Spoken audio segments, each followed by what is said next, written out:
Өнөөдөр Оросын холбооны улсын ерөнхийлөгч Владимир Путин өөрөө ч гэсэн нов агар яваад хорионд байгаа.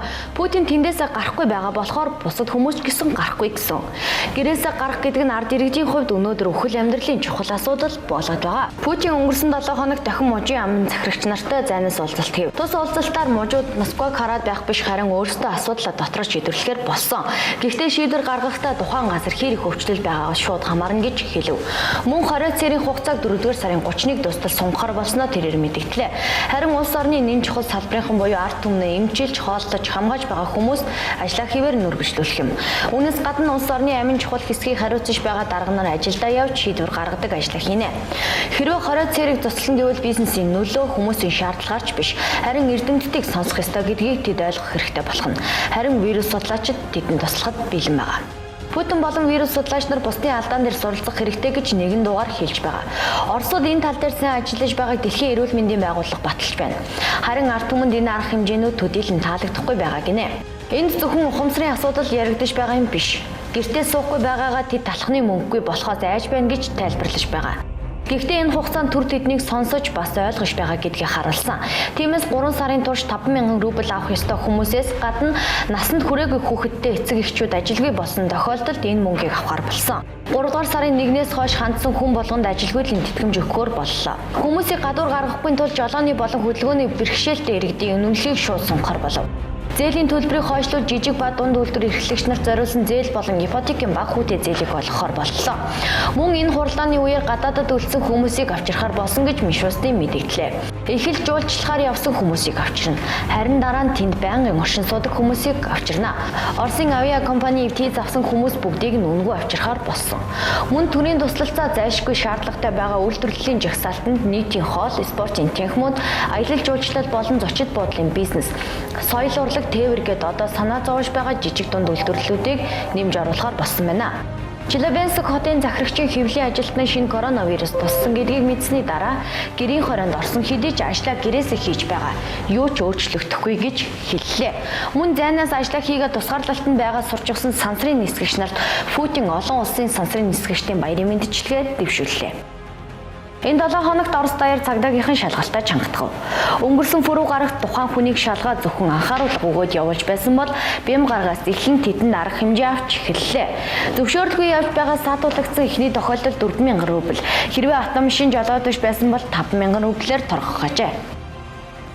Нүрээ нуугаад байгаа энэ жолооч 2-7 хоногийн өмнө шинэ коронавирусын өвчтнүүдийг тусгаарласан эмнэлэгт хэвтэж байсан нэгэн. Эмнэлгээс гараад гэртээ суух ёстой байсан ч гадуур явж байгаас саатуулагдав. Одоо эзэн нь 20 цэрээс гарсны дараа л өөрийн биеэр ирж машина автал тэр нь журмын хашаанд хадгалагдах болно. Мөн энэ даваа гаргаас Москва хот болон Москва муж руу зөвхөн нэвтрэх бичгээр оруулахар боллоо. Лавг гаргаас гадуур явах зөвшөөрлгүй хүмүүсийн машиныг хураа авч торгуул төлөвлөж эхэллээ. Москва хотод янз бүрийн судалгаагаар 15-8 мянган гэр оронгүй хүмүүс байдаг байна. Тэдэнд халамж тавьдаг байсан газруудын байр бүгд дүүрчихсэн. Сайн дурынхан ч хөрөлцөхгүй байгаа. Гэр оронгүй эдгээр хүмүүсийг одоогоор хоосон зочид буудлуудад оруулах гэсэн санал гарч байсан. Туваа муж 20 цэрэг сайнаар олж харсан байна. Энэ үед ард иргэдийнхээ эрүүл мэндэд анхаарал хандуулсан. Арх согтууруулах хундаа зарахгүй байхаар шийдлээ. Үүний үр дүнд гудамжинд гэмт хэрэг багассан байна. Башкир, Забакайск, Липцк, Крим, Оренбургт 20 цэрэг чангатгаж эхэллээ. Эдгээр газруудад шар айраг зарахгүй байгаа. Харин ерөнхий прокурорын газар хүний дархлаа сайжруулдаг хүнсний бүтээгдэхүүнийн үнийг шалгахаар болсон. Хэдийгээр шалгалтын газар үнэ нэмсэн газруудыг илрүүлэн торгож байгаа ч нэг ч олигтой үр дүн гарахгүй байгаа. Харин Алтай мужид эсэргээрээ бүх юм нээлттэй. Оросын мужуудын 3/2 нь 20 цэрийн байдлаар сулруулсан. Үлдсэн мужууд нь 20 цэрэг хിവэр үлдээсэн эсвэл улам чангатгаж байна. Бидэнд анхааруулж байгаа сонсон бол ийм зүйл болохгүй байсан байх гэж ард иргэд нь үзэж байгаа юм. Москвагийн хувьд энэ бол шин зүйл. Урт дараалал зогсож байгаа түргэн тусламжийн машинууд, эдгээр машинуудын дараалал эмч нарын хүртэл алмааруулав. Энэ шинэ коронавирустэй ч өвчтөн өөр онцтой өвчтөнч байгаа. Энэ дараалал Оросын эрүүл мэндийн систем бүрэнгүйцэд ажиллахгүй байгааг харуулж байгаа. Зарим эмнэлгүүд хүчин чадлаас нь илүү олон өвчтнүүд ирж байна. Ямар ч тач сүүлийн үед ирж байгаа өвчтнүүдийн тоо хэд дахин нэмэгдсэн илт байгаа. Илүү хүнд өвчтнүүдийг дараалалгүй хүлээн авч байна. 100 эмнэлгүүд шинэ коронавирустэй өвчтөн хүлээн авахд зориулж зохион байгуулж байна. Зарим эмнэлгүүд ийм өвчтөй хүмүүсийг эмчлэхэд бүрэн шилжсэн. Филатовын эмнэлэг гэхэд л одоо 1500 гаруй өвчтөнтэй байгаа.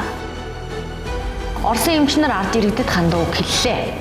Бид та нараас нэг зүйл гуй. Харин та үүнийг биелүүлэх үгүйгээс миний амьд явах, тэдний амьд явах, та нарын ойр дотны хүмүүсийн амьд явах, бас та нарын амьд явахын шалтгаална. Та нар гэртээ үлдээч. Эмч нарын өвдөх магадлал өндөр байгаа. Өнгөрөх 7 хоногт Москва болон Пермь хотын эмнэлгийн ерөнхий эмчнэр өвдсөн байна. Мэргэжилтнүүд энэ бол зүгээр улирлын чанартай ханиадч биш, хатгаач биш гэдгийг анхаарууллаа. Шинэ коронавирусын халдвар авсан хүн болгоныг эмнэлэгт хэвтүүлэхгүй байгаа. Москвад хөнгөө өвдсөн хүмүүст зориулсан зайнаас эмчилдэг төв ажиллаж байгаа. Өвчтөнтэй өдөр бүр утсаар болон видеогоор холбогдож байгаа юм. Бас нэг зүйл бол саяхан гадаадаас ирсэн эсвэл шинэ коронавирусын халдвар авсан хүмүүстэй харилцсан хүмүүс бүгдээс тест авч байгаа. Оросд өдөрт 40 мянган хүн энэхүү тестийг өгч байна. Эрүүл мэндийн хяналтын газар гэхэд л өдөрт 2 мянган тестийг хийж байгаа. Энэхүү тест хэр бодтой эсэх талаар хүмүүсийн дунд эргэлзээ төрүүлсэн хэвээр байна. Хүн болгон өөр өөрөөр дүгнэж байна. Буруу дун гарах нь 20-30% магадлалтай гэж. Гэхдээ эмч нар энэ нь 20 цэрийн үйл ажиллагааг зохицуулахад хувь нэмэр оруулж буй гэж үзэж байгаа. Мөн иргэдийн хэр хариуцлагатай нь эндээс харагдана. Москвад анх удаа эдгэрсэн хүмүүсийн цусыг өвчтөнд хийж эхэлсэн байна. Учир нь эдгэрсэн хүмүүсийн цуснд эсэргүүцэх юм байгаа. Тийм учраас өвчтнүүдэд ашиглах боломжтой. Украин 20 цэрийн хатуу дэглэм тогтоосон. Өнөөдөр зөрчил гаргасан хүмүүстэй илгээр харьцахгүй байгаа. Мөн тэдгээр хүмүүсийг бушны нүх хулгаар явуулж байна. Львов мужид буйны байгууллагаас австай машин аялуулсан бол Киевд амны хаалтыг өнгө тарааж байна. Гэхдээ сөрөг хүчнийхний хувьд энэ өөр намын дотн тараасан болохоор тэмжих таалагдахгүй байгаа юм. Үнсэрхэг үзэлтнүүдийн хотын цэцэрлэгт хүрээлэн дасгал хийхээр оруулаагийн улмаас тэдний бухимдлыг төрүүллээ. Үнсэрхэг үзэлтнүүдийн нэг нь эсэргүүцлээ илэрхийлэн Днепр мөрөн гаталсан ч 13 цагдаагийн алба хаагчид иргэдээр түүнийг угтаав. Авч буй бүх арга хэмжээг ойлгож гэрээсээ гарахгүй байхыг Украиний ерөнхийлөгч уриаллаа. Хамгийн их өвчлөлттэй 5 мужийн засаг захиргаа амралтын өдрүүдийг бүх нийтийн 20-ны өдөр болголоо. Энэ өдрүүдэд оршин суугчид хоол хүнсээ авахар гэрээсээ гарахыг нь хүртэл хориглосон. Нэг ч дэлгүүр ажиллаагүй. Зөвхөн эмнэлгийн болон төрийн үйлчилгээний машинуудад бензин тос тослогооны үйлчилгээг өгч байна. Эдгээр дүүргүүдэд ороход тусгай зөвшөөрөл авах хэрэгтэй. Тиймээс үүнийг авахын тулд урт дараалал үүссэн байна. Унгарын хил дээр ч мөн адил. Украиний иргэд гэртээ харахыг хүсэж байгаа. Үүний тулд хилийн шугамыг явган дагна. Дараалалд өдөржингөө зогсно. Хүн болгон төвчээртэй биш. Зарим нь ухаалтна. Хилээр гарч чадсан нэг нь ийм газар хорионд орно. Мужуудын эмнэлгийн байдал тийм сайн биш байна. Энэ шинэ коронавирусаар өвдсөн хүмүүсийн эмнэлгийн цагаан хэрэглэлийг ариутгаж байгаа. Эмч нарт энгийн хамгаалах хэрэгсэл байхгүй хэвээр. Зурагтаар эрүүл мэндийн шин сайд Украин тэр чигээрээ өвчлөх магадлалтай гэж хэллээ. Өнөөдөр Украины эмнэлгүүд нийтдээ 12 мянган өвчлөл хүлээн авах чадaltaй. Тийм учраас өвдөхгүй байх цорын ганц арга бол гэртээ суух. Хүчил төрөгчтэй гэлгар толгойдоо угалах нь хиймэл амьсгалын аппаратгүй. Украины эмч нарын шин бүтээл. Харин Украины тусгыныхны хувьд байдал илүү хүнд байна. Тэд эмчгүй бас эмнэлэггүй болсон. Эмнэлэгт нь зарцуулах мөнгө төсөвч байхгүй. Тийм учраас өвчтнүүдийн мөнгөөр өнөөдрийг торгож байгаа. Энэ улсад нас барсан хүмүүсийн тоо эдгсэн хүмүүсийнхээс их. Гэхдээ оргил үеинд хараахан болоогүй байна. Их Британий эмч нар британчуудыг гэрээсээ гарахгүй байхыг гуйх биш шаардаж эхэллээ. Мянгаар нэмэгдэж байгаа өвчтөн гэмшлэх газар байхгүй байна. Лондонны коллежийн эмнэлэг хүртэл шинэ коронавирусын эмнэлэг болгон өөрчлөлөө. Тэнд байгаа хүмүүсийн ихэнх нь хүнд өвчтэй хүмүүс. Эдгэрч байгаа хүн тун цөөхөн. Ерөнхий сайд Борис Джонсон ч гэсэн өвдсөн. Коронавирус тусаад гэртээ тусгаарлагдсан боловч энэ 7 хоногийн ихээр 55 настай улс төрчийн биеийн байдал хүндэрсэн байна. Түүний ханиалгах нь ихсэж халуун нэмэгдсэн учраас Джонсныг сэхэнд хэвтүүлсэн.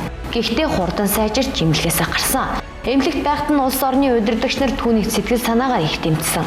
Аймлын хатанхаа хурдан эдэхийг хүссэн бол өмнөх ерөнхий сайд Тереза Мэй сэтгүүлчдэр дамжуулан мэндчилгээ дэвшүүлжээ.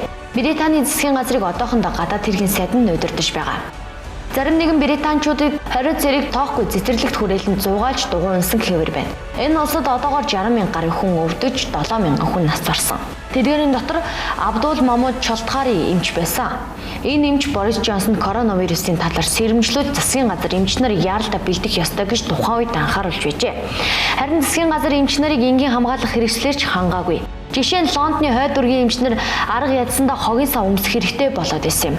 Одоо тэдгээр эмч нарын ихэнх нь халдвар авсан байна. Румынаас түгшүүртэй мэдээ ирж эхэллээ. Дөнгөж төрсэн 10 хүүхэд шинэ коронавирусаар өвдөж. Хүүхдүүд энэ өвчнийг эмч нараас тусад нь тодорхой боллоо. Грекийн эмч нар тэсэлгүй хамгаалах хэрэгсэл өгөхийг шаардаж жагсаал зохион байгууллаа.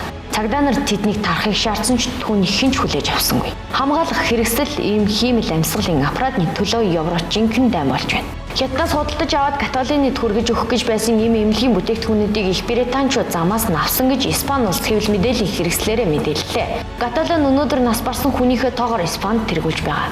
Яг ийм хоосон байдалтай Мадрид болон Барселоны гудамжууд энэ сарыг дуустал байх болно. Засгийн газар 20 цэрийнхээ хугацааг сунгасан бөгөөд улаан өндөгний баяраар уламжлилүү чангатгсан.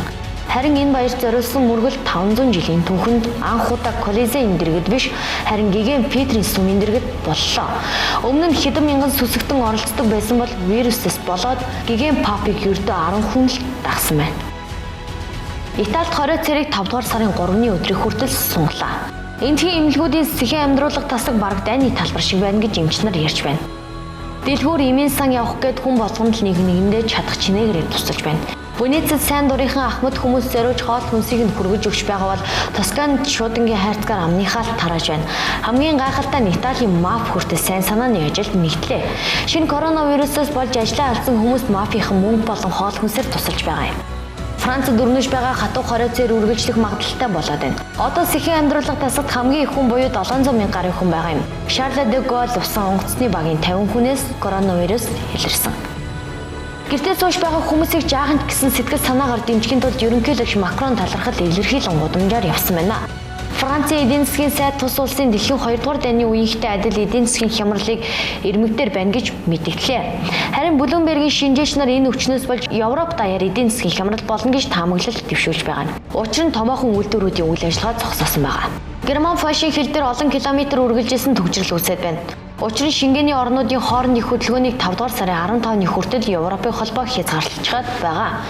Эдгээр машинууд бараг хугацаанд нь хүрэхгүй гэдэг нь ойлгомжтой болсон. Жолооч нар энэ бүхнийг дэвчиж байгаа. Ажил хийх шаардлагатай байгаа болохоор дарааллаас гарахгүй тул зам дээр галтгоо хүртэл ажиллаж байна. Өнөөдөр хамгийн том зах зээлтэй Герман улсын алдагдал 700 сая еврод хүрч магадгүй болоод байна гэж судлаачид үзэж байгаа юм. Коронавирус бол бидний дүүхэн шалгуур гэж Ангела Меркель хэллээ. Герман 40 мянган ажилчдыг Европын бусад улсуудаас авахаас өөр аргагүй хүрээд байна. Гэхдээ тэдний аюулгүй байдлыг хангах ёстой юм. Чех, Австри улсууд 20 царай баг зэрэг султахаар боллоо. Италийн Турин хотод төв зах үйл ажиллагаагаа нийлээ. Турин бол Италийн хойд хэсэгт хамгийн ихээр хохирсон хотуудын нэг юм. Харин Дэлхийн эрүүл мэндийн байгууллага эсэргээр 20 царай султгахгүй байхыг уриалав. Азгүйчүүдийн арал, урт нөх олон игнээ авсан. Энэ бол коронавирустэй өмнөөгийн Нью-Йорк хотын хамгийн амар дүр зураг. Тусгай хамгаалалтын хувцастай арлын ажилчид өдөрт 40-оос 50 авс хүлээн авдаг байна. Хотын моргуудыг хурдхан суллахын тулд энд авчирдаг юм.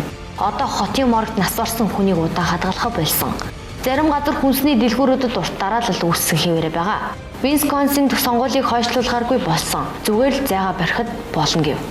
Хотын эмнэлгүүдийн ард байгаа хөргөгчтэй 11 чиргүүл нь хөдөлгөөнд морг юм. Гэвч өдөрт 20 мянган хүн нас бараад байвал энэ оршуулгын арал дээрх талбай хүрэлцэхгүй бололтой. Хэрвээ тийм юм болвол түр хугацаагаар Нью-Йоркийн алдар цэцэрлэгт хүрээлэнд оршуулахаас өөр аргагүй төхөрнө. Энэ талаар хотын зөвлөлийн гишүүнд таамаг дэвшүүллээ. Харин хотын зөвлөл түүний үгийг үгүйсгэв. Гэхдээ өөр хаана оршуулах боломжтой байгааг тэд тодруулаагүй байна. Цэцэрлэгт хүрээлэн оршуулгын газар болохоос өөр нэг аимшигтай зүйл бол компаниуд эсвэрл байна. Ажилгүйдлийн тэтгэмжийг өнөөдрийн байдлаар 10 сая хүн авах хүсэлтэй өгчээ. Энэ орны шинэ 9-р сарын 11-нд хүлээж байна. Коронавирусаар нас барсан хүмүүсийн тоо өмнө нь болсон 6 дайны нас барагчдыг нийлүүлснээс их болоод байна. Трамп ч гэсэн шинэ коронавирусыг устгаж хүчтэй ард түмэн болно гэж хамлаж байсан. Тэрээр энэ өвчин Америкийг холуур тойрно гэж найдаж байсан биз. Коронавирусын тест нь олон нийтийг хамт чаддаггүй өргөн хэрэглээнд байхгүй. Энэ асуудал ч гэсэн Трампын бас нэг том асуудал болоод байна. Дархалт хурдцтай өсөж байгаа болон нас баралтанд өвчлөлийн тооноос яагаад их байгаа Конгресс Трампаас асуух бодолтой байгаа. Ерөнхийлөгч бүгдийг зөв хийсэн үү? Амны хаалт хэрэглэхийг өөрөө зөвлөчгөөд өөрөө амны хаалт хэрэглэхээс татгалзаж байгаа. Харин тэргүүн хатагта Мелани өөрөө үлгэр жишээ үзүүлж байна. Харин Сенат Трампыг буруутгаагүй. Сенат хятадуудыг буруутгаж байгаа. Хятад энэ өвчнийг тархахад нөлөөсөн гэж тэд үзэж байгаа юм. Тийм учраас нас барсан хүмүүсийн өмнө болон эдийн засгийн хямрал учруулсныхаа төлөө хятад уучлал гуйх ёстой гэж үзэж байгаа юм. Нью-Йоркчууд хэдийгээр 20 цээртэй байгаа ч өдөр болгоныг инээмсэглээр дүүрэн өнгөрөхийг хичээж байна. Мөн энгийн амьдралыг тэдэнд эргүүлэн авчрахыг хичээж байгаа энэ 20 цээр ихч багч гэсэн аюулгүй өнгөрүүлэхэд тусалж байгаа тэдэндээ талархаж байгаа гэлээ.